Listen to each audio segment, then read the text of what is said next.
bukid. Ano po yan, oh? Ice. Nasa bukid na yung ice. Wala na dito sa patag. Umakyat na ng bukid.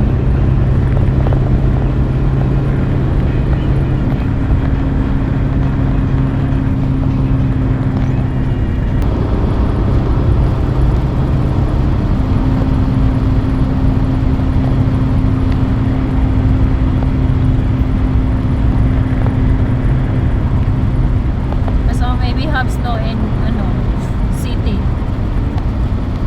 in Mola. Was look that before, oh, don't have.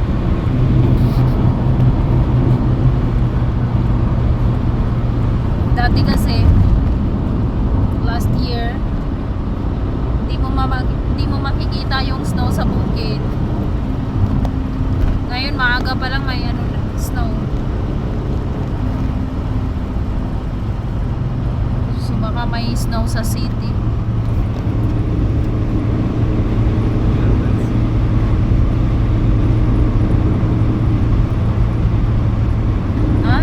Have Filipina there in Mola, I asked.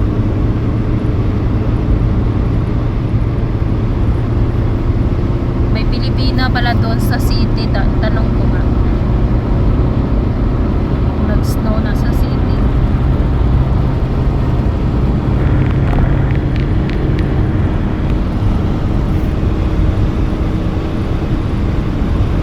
Snow po yung nagpuputi-puti.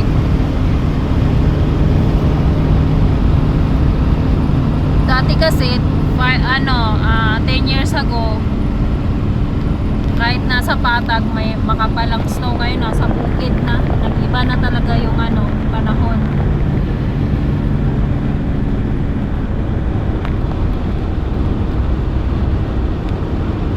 Doon sa village na kapal ang snow.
We have 20 minutes.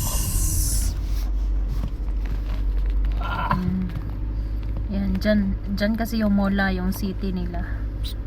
Yan, nag-ice, yung bukid.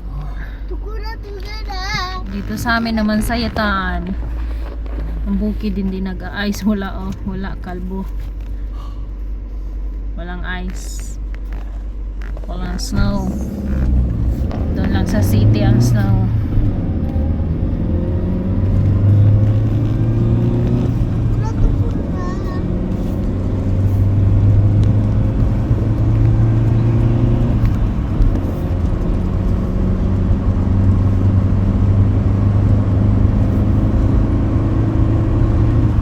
Pero from Yataan to Mola City, 15 minutes. Kung mabilis ka magpatakbo na sasakyan, abutin lang ng 10 minutes or 15, ganun. Pero pag normal lang, mga 30 minutes siguro. 30 minutes, sawa Mola? Yataan to here? Wait. 15-20. Normal.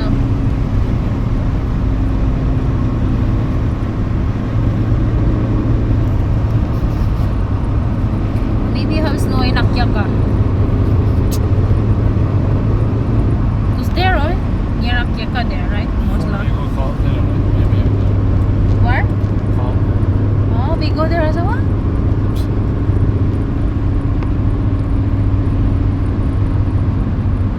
Sa lugar ng pinsan niya, baka daw may ano, may snow.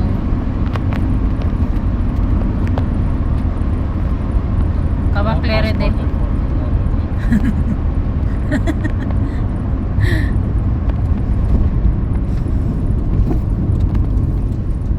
I think we go there before, Kabaklerede. Kabaklerede, yes, we go there. We go somewhere. Not with Alpan and Irene. He lived that time maybe from 1 year old.